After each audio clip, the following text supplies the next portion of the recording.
In this week's video, I want to explore why a delay can actually be the very best way to step forward in our business.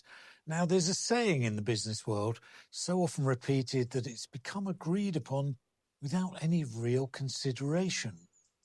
Money loves speed. Now, whilst that may be true in some respects, in my experience, there's another phrase that I've coined which might be relevant for you. But wealth loves wisdom.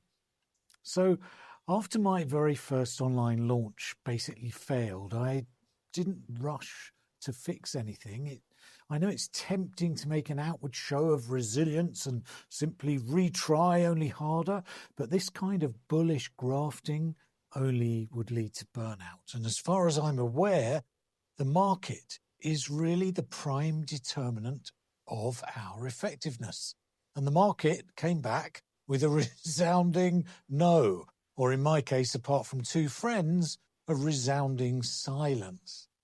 Now, of course, emotionally, I was upset. I'd put a lot into that first launch, weeks taken up, trying to create an attractive freebie that would build my email list, weeks putting together web pages and email sequences and sales videos and battling tech gremlins. And sometimes when we put a ton of work into something, we can get attached and tend to overvalue its importance to us and to our future business. But in my case, 10 years working in the fast-paced, highly adaptive environment of Shanghai had taught me that victory belongs not to the most stubborn, but to the most ready and willing to change and shift and refine until they meet with success. There is a subtle but important difference. We have to learn what to let go of, what to keep, and what to improve.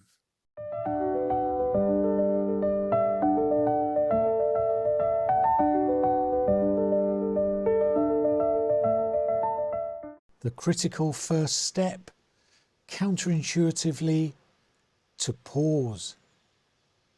So I stopped any idea of an immediate relaunch, and instead I stepped back from my work. And I asked myself two basic questions: what went right and what went wrong? And there was a clue for me in the fact that the two women who did sign up for my course had gotten to know me during the marketing meetings that we attended via Zoom. And as I thought about it, I realized that trust built up there because they were able to see me as I actually am, not this neat, tidy, scripted version, but my, some would say, gently humorous, decidedly British, quietly confident self. Now, with that, I realized something had to realign, not just how I presented myself on video, not just to avoid cliches in my wording, but to reposition and effectively deepen my entire business model. Because I wasn't willing to keep producing charisma content that was technically correct, but internally dissonant. No, what I needed above all else was this deep inner sense of alignment, because this would enable me to bring the very best aspects of myself into play without flattening myself. So I went looking again, but this time not for famous marketing methods. This time, after a bit of a search, I found another coach. Now, like me, Paul Gordon had a background in the arts. He toured globally with his own dance company, so he not only understood performance, but also how to create a professional presence offline and then online without falling into the usual cliches and traps that so many of us, including me, had fallen into. This was like meeting a true friend, a mentor, and an ally. This I knew was really a step that mattered.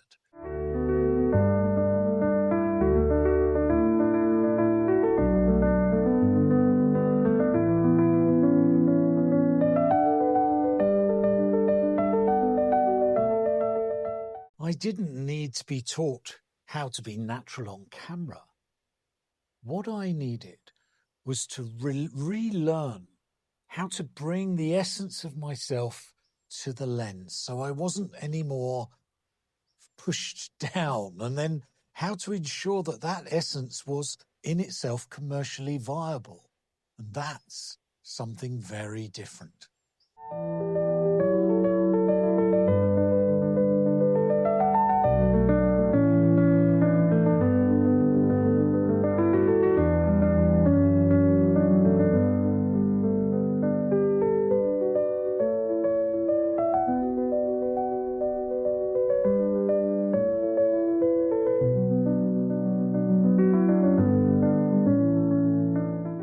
With Paul's help, I was able to take that first critical step of marrying myself to the lens and to my material.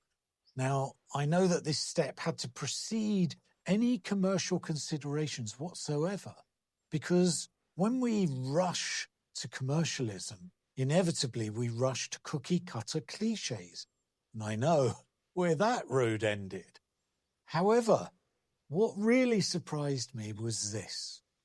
In fact, I could use all the techniques, all the communication means that I'd accumulated and had at my disposal as an actor.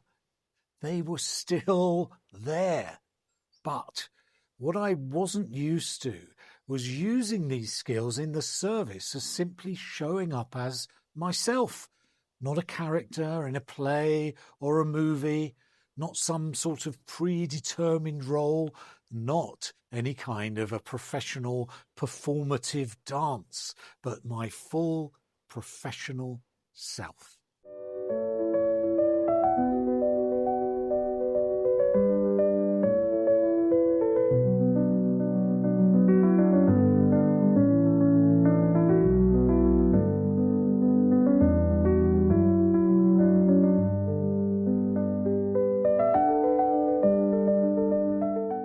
Just as long before I'd realigned acting techniques to the service of the sales professionals that I met, I now had to reconfigure those same skills in service to myself as a professional.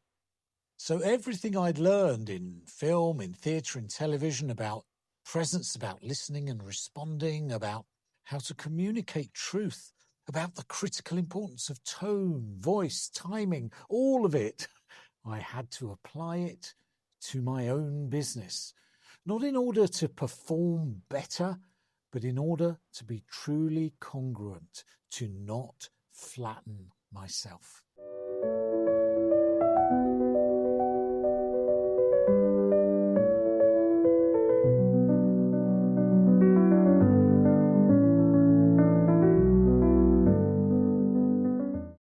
When I did that, well, everything shifted.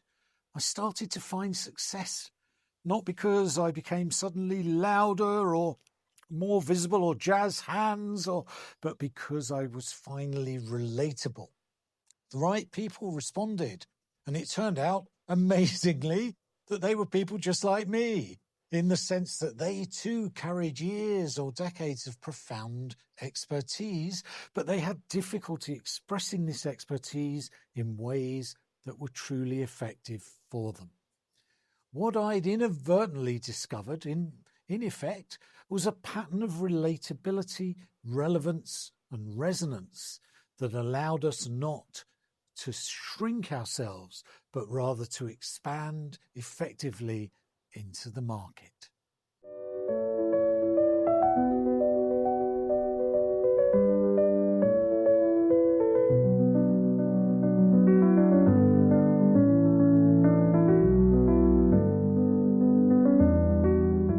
Now, this reliability, relevance, and resonance became what's known in the movie industry as a triple threat, but you could think of it as a triangle of strength, a natural attractor that started to draw people towards me effortlessly. And as I started to work with these people, I realized something else. So the skills I was learning were exactly the same skills that these people needed too. And this was something that went far beyond charisma or camera confidence. They were people like me. They were often more mature. They were thoughtful. They were deeply experienced, and they were struggling with their business communication. Now, these people, generally speaking, they weren't uncomfortable on camera because they lacked confidence in general. They weren't procrastinating solely out of some misguided form of fear. They weren't resistant to the notion of niches or niches and having to build clever sales funnels and use high-pressure sales tactics simply because they were rebellious at heart. No, their challenges all originated from this simple fact.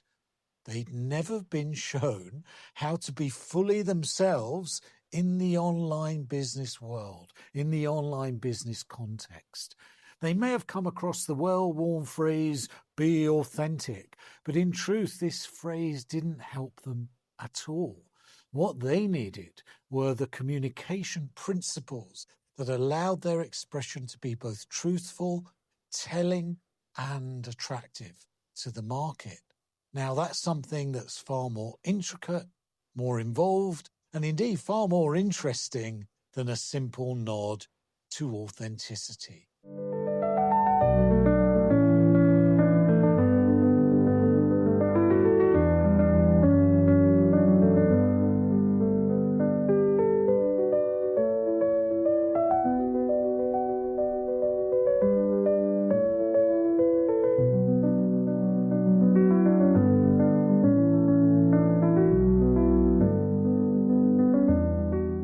Looking back on the way things unfolded, I realized that pause that I took, it wasn't any kind of avoidance.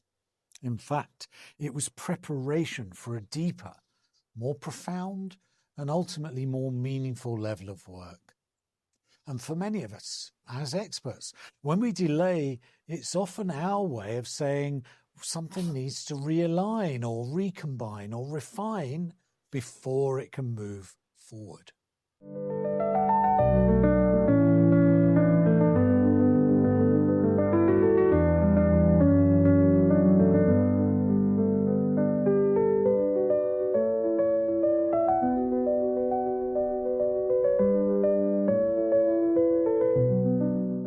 Now, if you found yourself taking time out before launching yourself fully into this quixotic online space, this may not mean that you're falling behind. It may mean that you too, like me, are recalibrating precisely in order to surge ahead. As mature individuals, at times, we can mistake a necessary pause for unnecessary procrastination. In fact, the realization that you're taking time to reflect can be the most intelligent move that you make.